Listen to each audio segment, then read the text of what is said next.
Today's chat with Matt is about challenging the status quo. You see the 5041325 people that represent you on the county board. And I'd say, I don't know, 97% of the time I vote with my peers, but I think people are most interested in the times that you don't vote with the board, and not to the intent to say, I want to be different. But if there's something principled that you want to step into, I think you should do so. And sometimes that's a mark to look at those areas where you're challenged and respectfully challenged. And if you don't have the full votes, you don't have your 3 votes, then you move on and you challenge things in different areas. But I want to share a couple of the examples of where I differ from my peers on the board in a number of things. One, I'm the only board member for the last 4 years to vote no on the suggested increase on your levy line. And that doesn't come without suggestions for how we can address it differently. I think we can be more efficient without having to let anybody go and actually create a path for staff to get paid even more. And so I proposed that we would have a 2 to 3% increase on the county tax line. Right now, the recommendation that's on the table is 7.4% to 12.4%. That's alarming to a lot of people because that means that every 7 to 9 years, your taxes on the county line will double. And I'm just not in support of that.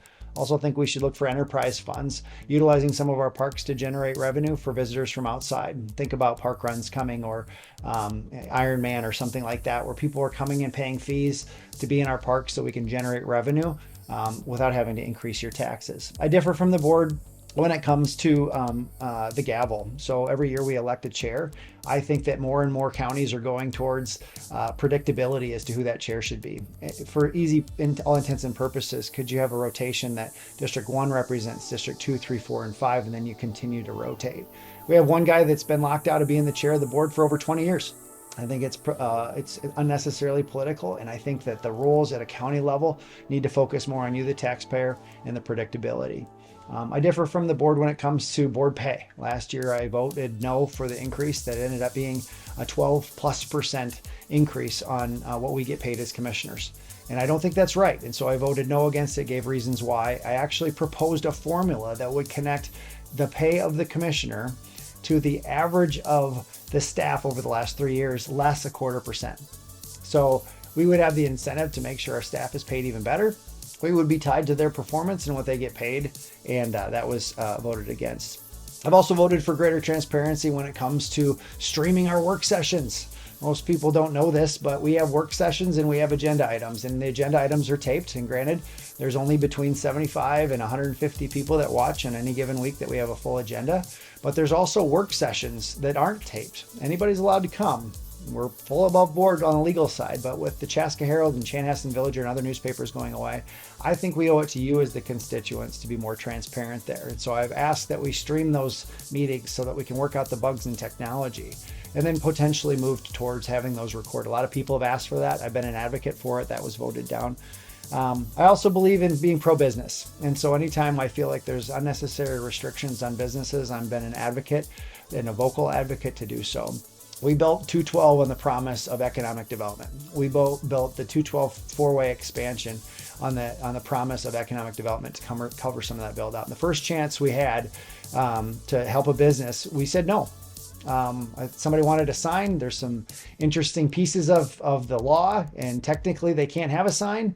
And there's workarounds to be done there, but we as a board could have stepped forward and said, no, we're going to allow it as a variance, and we could have found a way. Instead, we said no, and I don't think that's right.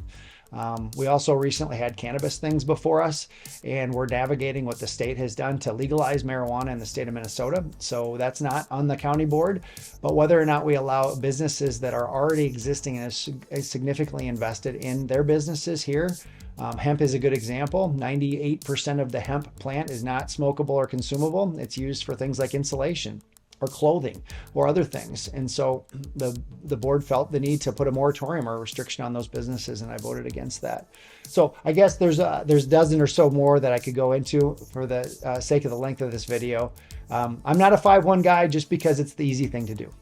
If I don't feel like the best interest of the county is to be a 5-0 vote, then I bring my vote forward, and I'm happy to do so. That comes with people throwing darts and daggers and questioning you and all the other stuff. Sometimes it's easier just to go along to get along. But I'm not elected by my peers on the board. I'm elected by you, and I take that very seriously. And when you see that there's an injustice, or if there's something that needs to be corrected, I've been an advocate and an ally. I want to hear both sides. I also think that a good dialogue is good to find out where people come with.